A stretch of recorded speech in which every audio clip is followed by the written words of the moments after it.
সেই পুরনো বাড়িটাতে আজ 8 বছর পরে ফিরেছে সে রাইসা। বাড়িটার রং পাল্টেছে, কিন্তু একটা জিনিস ঠিক আগের মতোই আছে। একটা পুরনো কাঠের দরজা,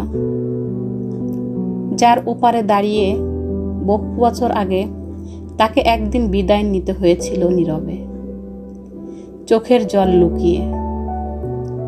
রাইসা তখন কলেজে পড়ত। ছোট একটা শহর, সীমিত স্বপ্ন, তবু বুক ভরা আশা ছিল তার।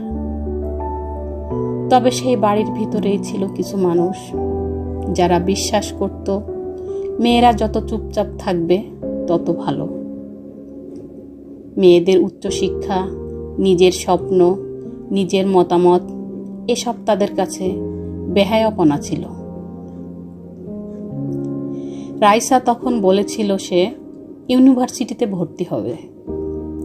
তখন তার মামা বলেছিল, তুই যে ছেলের মতো বাঁচবি, মাথা উঁচু করে কথা বলিস, কিসের সাহসে? তার দিদি বলেছিল, সবাই যা করে তুই সেটাই কর, বেশি বাড়লে তোর ভালো হবে না। সেদিন রাইসা চুপ ছিল। চোখে অনেক কিছু বলার ছিল, কিন্তু ঠোঁট ছিল না কোনো ভাষা। সে বাড়ি ছেড়ে চলে গিয়েছিল শুধু একটা ব্যাগ আর স্বপ্ন নিয়ে।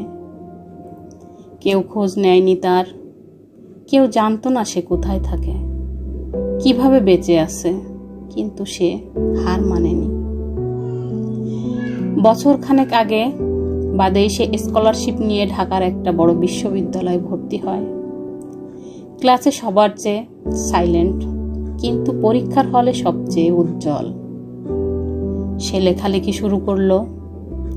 তার লেখা প্রথমে একটা পত্রিকায়, পরে একাধিক বইয়ের পাতায় ছড়িয়ে পড়ল। তার মুখ নয়, তার ভাবনা কথা বলতো। তার ভাষণ নয়, তার লেখা মানুষকে ছুঁয়ে যেত। বছর 3 আগে একটা ভিডিও ভাইরাল হয়েছিল।